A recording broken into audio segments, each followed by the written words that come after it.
नाशिक येथील अशोका मार्ग या ठिकाणी असलेल्या सुप्रसिद्ध स्किन स्पेशलिस्ट डॉक्टर स्नेहल मगर यांनी दिलेली मुलाखत। यामध्ये विविध उपचार आणि पद्धती याबाबत त्यांनी काय मार्गदर्शन केले ते पाहूयात। नमस्कार, मी सुरेश चव्हाण।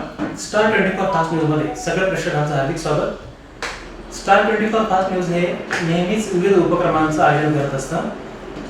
आरोग्याचा मूलमंत्र या सत्रामध्ये आज आपण आलो आहोत Dharma solutions discover your own beauty या क्लिनिकमध्ये आणि आपल्याबरोबर आहेत डॉक्टर स्नेहल मगर।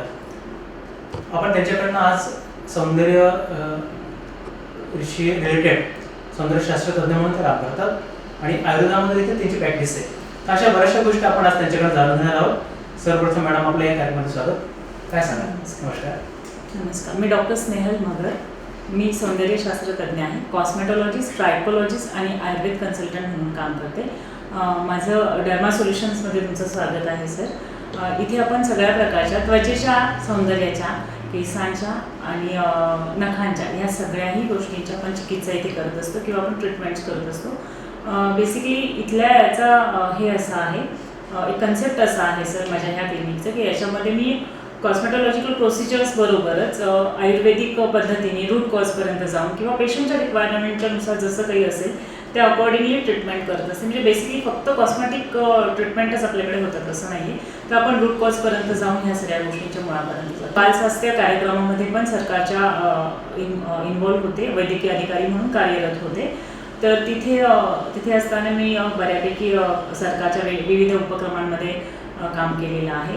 त्यामध्ये आम्ही बऱ्यापैकी हार्ट सर्जरी, जसं जन्मजात हृदयरोग वगैरे ह्या सगळ्या गोष्टी असतात, याच्यावरती त्या मुलांना रेफर करणं आणि त्यांना पुढे गव्हर्नमेंटच्या सगळ्या प्रकारच्या सुविधा पुरवणं, त्यानंतर त्यांच्या हार्ट ऑपरेशन्स करणं, या सगळ्या गोष्टी मी तिथे केलेल्या आहेत।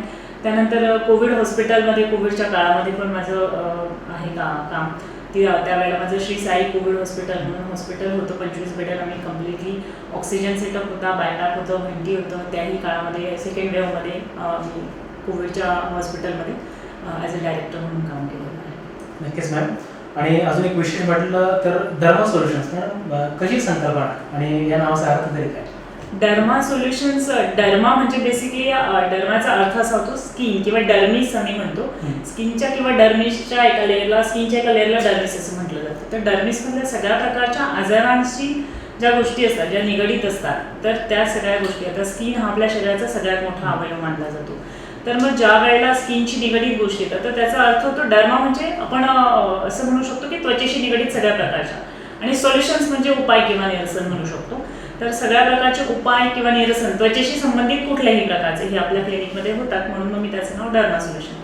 आणि डिस्कवर युअर ओन ब्युटी ही आपली टॅगलाईन आहे। डिस्कवर युअर ओन ब्युटी म्हणजे तुम्ही तुमचं स्वतःमधलं सौंदर्य शोधा, हे मला यातनं सुचवायचं आहे असं मला वाटतं। नक्कीच, ॲक्च्युली नावाप्रमाणेच ट्रीटमेंट देखील आहे आणि सगळ्या गोष्टी अवेलेबल आहेत। खूपच छान।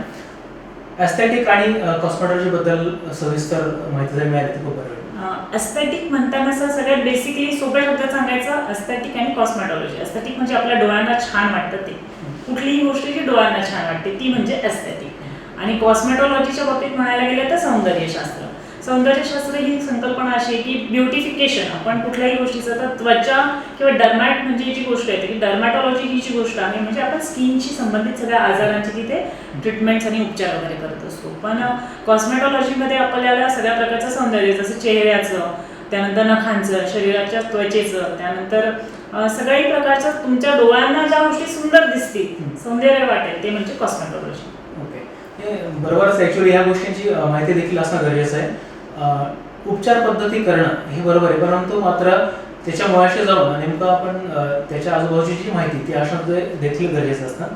पुढचा प्रश्न आहे की इतर एस्थेटिक आणि स्किन क्लिनिक्सपेक्षा काही वेगळी संकल्पना आहे का? त्याबद्दल काय सविस्तर माहिती? हां, नक्कीच मला या बाबतीत सांगायला आवडायचं की वेगळं म्हणताना, जसं मी तुम्हाला सुरुवातीला सांगितलं, परिचय करून देताना सांगितलं की मला बेसिकली रूट कॉजपर्यंत जायला जास्त आवडतं।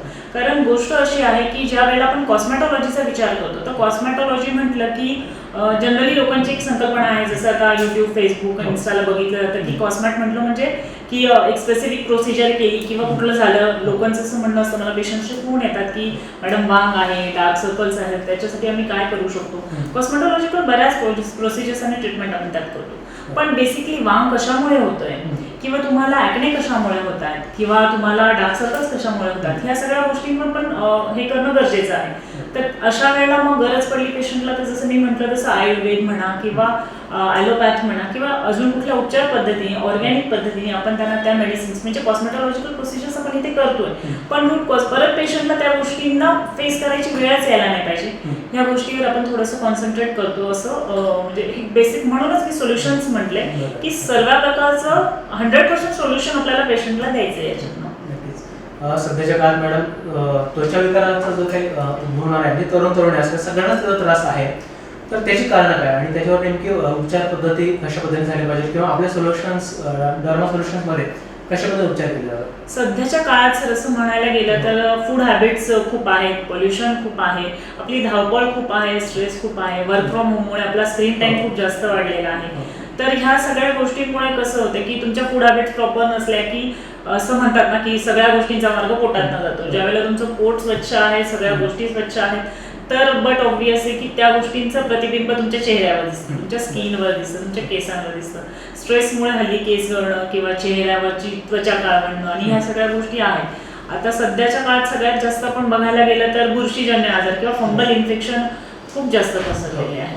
बऱ्याचदा आता जीन्स वापरणं किंवा हेवी कपडे घालणं आणि ह्या सगळ्या गोष्टींमुळे किंवा आपण तासन-तास ऑफिस वर्कवाले लोक 7-8 तास एकाच जागी बसलेले असतात, त्यामुळे ह्या सगळ्या गोष्टी खूप वाढतात आणि फंगल इन्फेक्शनचं किंवा टिनियाचं जे इन्फेक्शन आहे ते सगळ्यात एक नंबरला आहे ह्या सगळ्या गोष्टींमध्ये त्वचा विकार. जेव्हा आपण त्वचा विकाराचा विचार करतोय त्यावेळेला आणि कॉस्मॅटच्या बाबतीत आपण जर विचार करायला गेलं तर जसं म्हटलं की डार्क सर्कल्स आहेत, मेलास्मा आहे, ओझोन लेअर कमी झालेला आहे. ओझोन लेअर कमी झाल्यामुळे ऑटोमॅटिकली युव्ही रेजचं पेनिट्रेशन वाढलं आहे आणि मग ते पेनिट्रेशन वाढल्यामुळे मेलास्मा सारख्या गोष्टी खूप जास्त जाणवत आहेत, डार्क सर्कल्स जाणवत आहेत. त्यानंतर चायनीज सारखं फूड खाल्लं जात आहे खूप जास्त, आपल्याला आउटिंग जास्त, हॉटेलिंग जास्त लागते. दर सॅटर्डे संडेला सगळी पब्लिक बाहेर जेवणासाठी पडतीये बाहेर. तर बट ऑब्व्हियसली ज्या वेळेला आपण हे सगळं खातोय त्यावेळेला आपल्या रक्तामध्ये ह्या सगळ्या गोष्टी आयुर्वेदानुसार गेले तर अभिसंधी प्रकारात आपण ह्या सगळ्या जातो. मग त्यामुळे ॲक्ने होणं, त्यानंतर हेअर लॉस होणं, चायनीजमध्ये असलेले सगळे वेगवेगळ्या प्रकारचे सॉसेस आहेत ह्याच्यामुळे हेअर लॉस वगैरे ह्या गोष्टी खूप वाढलेल्या आहेत. म्हणजे त्या सगळ्या गोष्टींचा सध्याच्या काळात खूप आहे. डायबिटीसचा प्रकार वाढलाय. डायबिटीस म्हटलं म्हणजे ऑटोमॅटिकली मग त्या सगळ्या गोष्टींमध्ये त्वचा विकार सगळे वाढतातच, त्यामुळे ह्या सगळ्या गोष्टी त्यामध्ये आहेतच. नक्कीच मॅडम, आणि ती काळजी घेणं देखील तेवढंच गरजेचं आहे. शेवटचा प्रश्न असा मॅडम की आजच्या काळामध्ये कॉस्मेटॉलॉजिकल आणि सौंदर्यशास्त्राचं नेमकं महत्त्व कसं आहे, काय सांगा त्याबद्दल? खूप चांगला प्रश्न आहे सर. आजच्या काळामधला सौंदर्यशास्त्र किंवा याच्यातलं महत्त्व म्हणताना जसं इन्स्टा म्हणा, यूट्यूब म्हणा किंवा सोशल मीडिया, प्रत्येक माणूस सोशल मीडिया, झोपेतनं उठलं की पहिली गोष्ट असते की फेसबुकला अपडेट नवीन कोणाचे काय आहे, कोणाचं व्हॉट्सअप स्टेटस काय आहे, या सगळ्या गोष्टींना. आणि मग ह्या सगळ्या गोष्टींमध्ये जेव्हा जातो त्यावेळेला नक्कीच मी कशी दिसते किंवा मी कसं दिसतोय, मी प्रेझेंटेबल आहे का, माझा अप्रोच कसा आहे, समोरच्या व्यक्तीचा माझ्याकडे बघण्याचा दृष्टिकोन कसा आहे. तर ह्या सगळ्या गोष्टींमध्ये ज्या वेळेला तुम्ही नॅचरली ह्या सगळ्या गोष्टी स्वतःहून तुमच्यामध्ये डिस्कवरी ऑफ होम ब्युटीचा टॅगलाईन असते की जेव्हा तुम्ही तुमच्या स्वतःतून ह्या गोष्टी आणतात, मेकअप थापून किंवा फिल्टर्स वापरण्यापेक्षा तुम्ही तुमचं नॅचरल फिल्टर वेळेला वापरताय, तर तुम्हाला प्रत्येक वेळेला तुम्ही कॅमेऱ्यासमोरच सुंदर दिसाल असं नाही. तुम्ही तुमच्या नॅचरल लाईफमध्ये पण किंवा रेग्युलर लाईफमध्ये पण तसं सुंदर आणि प्रेझेंटेबल दिसाल, ही गोष्ट म्हणजे हे कन्सेप्ट बेसिकली आहे या सगळ्या गोष्टींचा. तर इन्स्टा म्हटलं म्हणजे आताचं जग सगळं, आताची पिढीच इन्स्टा आणि सोशल मीडियाचे आहे, त्यामुळे मग ह्या सगळ्या गोष्टींसाठी कॉस्मेट आणि ह्या सगळ्या गोष्टी खूप गरजेची गोष्ट आहे असं मला वाटतं. आणि बट ऑब्वियस माझ्या पेशंट्सला असंच वाटतं की सुंदर दिसणं, सुंदर असणं.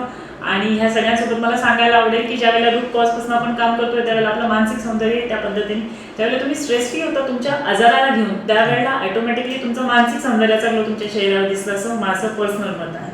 नाही, नक्कीच मॅडम. ॲक्च्युली हे सगळं जर बघितलं तर आज प्रेक्षकांसाठी खऱ्या अर्थाने प्रॉपर ही माहिती आज त्यांना मिळालेली आहे. अजून एक मी थोडक्यात तुमच्याकडे जाणून घेईल की तुम्ही याबरोबरच आयुर्वेदामध्ये देखील प्रॅक्टिस करतात आणि विशेष करून तुम्ही एक आम्हाला एक माहिती अशी मिळाली की लहान मुलांच्या हार्ट्स रिलेटेड देखील एक काम करतात, तर काय सांगा त्याबद्दल? तेच सर, जसं मी तुम्हाला म्हटलं की लहान मुलांच्या हार्ट्सबद्दल म्हटल्यावर राष्ट्रीय बाल स्वास्थ्य कार्यक्रम म्हणून शासनाचा खूप छान कार्यक्रम आहे. सरकारी म्हणजे सेंट्रल गव्हर्नमेंटकडनं हा होतो आणि आपल्या नाशिक जिल्ह्याचं आपलं हे जे आहे हे प्रत्येक जिल्ह्याच्या स्तरावर असतात आणि हे सरकारी मान्यता प्राप्त आहेत. एक उपक्रम जो आहे याच्यामध्ये 0 ते 18 वर्षाच्या सगळ्या मुलांपर्यंत आम्ही अप्रोच करतो. सगळ्या अंगणवाड्या आणि शाळांपर्यंत चेकअप होतात आणि मग ते चेकअप झाल्यानंतर त्यांना स्कॅन केलं जातं. त्यांच्यात ज्या मुलांना गरज पडते 0 ते 18च्या तर त्यांच्यामध्ये आपण त्यांचं 2D इको पूर्णपणे फ्री करून घेतो आणि त्यात जे पण असे आहे की ज्यांना हार्ट प्रॉब्लेम्स काहीतरी निघतात त्यांचं आपण पुढे नेऊन ऑपरेट करून घेतो. त्याच्यासोबत आपण बाकीचे पण जसं कॉक्लिअर इम्प्लांट सारखे किंवा टंग टाय सारख्या ह्या पण सर्जरीज काही मायनर सर्जरीज करतो, काही मेजर. पण कार्डियाच्या बाबतीत आमचा विशेष ओढा असा असतो सर की एखाद्या मुलाचं म्हणजे आई वडिलांना माहिती नसतं, पालकांना माहिती नाहीये, शिक्षकांना माहिती नाहीये, सडनली दुसरी तिसरी तो मुलगा असतो, खेळता खेळता कुठेतरी ग्राउंडवर चक्कर येऊन पडतो, तरी काहीच नाही की बाबा रक्त कमी आहे किंवा ह्या सगळ्या गोष्टी त्यांना सांगितल्या जातात. पण त्यानंतर जेव्हा आम्ही जातो तिथपर्यंत, आम्ही जेव्हा बघतो पेशंटला कुठेतरी मर्मरचा डाऊट येतो त्यावेळेला आम्ही ते पेशंट पुढे रेफर करतो, त्याचं 2D इको करून घेतो आणि मग त्यानंतर गरजेनुसार जर त्या पेशंटचं ऑपरेट असेल तर आपण त्याला तिथे व्यवस्थित गाईड करून ते पेशंट आपण तिथपर्यंत पोहोचवतो. आणि मग जेव्हा ते पेशंट तिथे ऑपरेट होऊन येतं त्यावेळेला ते एक पूर्ण जीव वाचवल्याचं समाधान जे मिळतं ते खूप चांगलं असतं असं मला वाटतं. आणि असे बऱ्यापैकी आणि जे इतर ज्या लोकांकडे पैसे आहेत ते हे सगळं करू शकतात नक्कीच, पण ज्यांच्याकडे नाही आहे, तळागाळातली मुलं झाली, वस्ती शाळांवर पण सर आम्ही जात असतो तर त्यावेळेला ह्या सगळ्या गोष्टी जाणवतात की आपण त्यांच्यापेक्षा किती हे आहोत आणि त्या लोकांना किती गरज आहे आरोग्य सुविधेची. म्हणजे ते एक नोबल काम म्हणून मला करायला खूप आवडतं. आता विषय निघाला म्हणून तर तुम्ही कोविड काळामध्ये पण बरंचसं काम केलं, पुरस्कारांनी देखील बऱ्यापैकी तुम्हाला सन्मानित करण्यात आलं, काय सांगाल त्याबद्दल? कोविड काळ, तो कोविड आता इतका हे होता सर, म्हणजे तो वेळच अशी होती की सगळ्यांची आणीबाणीची वेळ होती. थोडक्यात प्रत्येकाला आपल्या आपल्या जीवाचं पडलेलं होतं. म्हणजे सांगायला असं वाटेल की जसं मी तुम्हाला म्हटलं की माझं हे हॉस्पिटल तर होतंच, माझं स्वतःचं कोविड हॉस्पिटल होतंच, पण त्याचबरोबर जेव्हा मी सरकारीमध्ये काम करत होते तर त्यावेळेला खूप जास्तच हे हॉरिबल सिच्युएशन होती. म्हणजे अगदी बेड नसण्यापासून सिलेंडरचा तुतवडा होता, ऑक्सिजन मिळत नव्हतं आणि चांगल्या चांगल्या घरातल्या लोकांनाही, म्हणजे आता जसं हे हार्ट सर्जरीचा आपला विषय झाला की लोक अफोर्ड करू शकतात, त्यावेळेला चांगली माणसं सुद्धा त्या गोष्टी, प्रायव्हेट तर शक्यच नव्हतं, सगळं फुल होतं आणि गव्हर्नमेंटमध्ये तर सगळ्या गोष्टींचा खूप त्रासदायक होतो. म्हणजे प्रत्येकाला आपलं आपलं जीव वाचवायचं पडलं होतं असं मला त्यावेळेला म्हणायला सांगायला हे होईल की, पण त्यावेळेसची सिच्युएशन खूपच जास्त हे होती. त्यावेळात डॉक्टरांकडनं बघण्याचा दृष्टिकोन सुरुवातीच्या काळात खूप चांगला होता, पण ज्यावेळेला सोसायटीत आमची जायची वेळ यायची त्यावेळेला लोक ऍक्सेप्ट करत नव्हते. मॅडम लिफ्ट वापरू नका, मॅडम जिन्याने जा, मॅडम हे करू नका.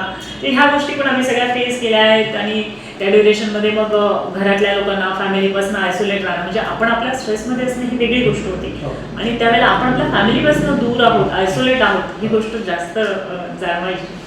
नक्कीच मॅडम, ॲक्च्युली खरं जर बघायला गेलं तर आता जसं तुम्ही सांगितलं तर मला प्रेक्षकांना देखील सांगा असं वाटतं की जसं एका बाजूने आपण म्हणतो की डॉक्टर हा आपल्यासाठी देवत असतो, पण मात्र तुम्ही ज्या गोष्टी फेस केल्या आणि बऱ्याच वेळेस आपल्याला असं ऐकायला मिळतं की त्या कोविड काळामध्ये देखील आपल्याला त्या अनुभवास मिळाला की जो डॉक्टर आपल्या सेवेसाठी निरंतर राबतोय, आपला जीव धोक्यात घालतोय आणि त्याला जर आपण कुठल्या गोष्टीसाठी विरोध करत असो किंवा त्याला अडथळा करत असतो तर हे नक्कीच हे चुकीचं आहे. कारण ह्या गोष्टी व्हायला नको, कारण ज्यावेळेस गरज असते त्यावेळेस आपण त्यांच्याकडे जातो. असं म्हणून पुन्हा आपल्यासाठीच काम करत असताना जर आपण त्यांना जर काही आपल्यामुळे त्रास होत असेल तर नक्कीच हे योग्य नाही आहे.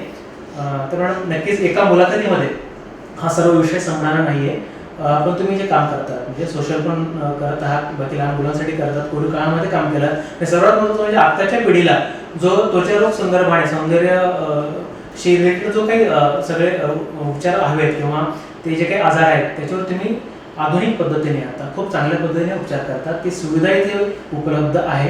तर नक्कीच याचा लाभ सगळ्यांनीच घ्यावा आणि तुम्हाला एक विनंती देखील करेल की त्या अशा सगळ्यांसाठी त्यांना संपर्क करता आहे यासाठी तुम्ही डर्मा सोल्युशन्सचं सगळं पत्ता आणि जो काही आपला कॉन्टॅक्ट नंबर आहे, संपर्क नंबर आता जर तुम्ही नमूद केला तर नक्कीच त्यांना ते नोट करून घेता येईल आणि त्यांना संपर्क देखील साधता. काय सांगाल?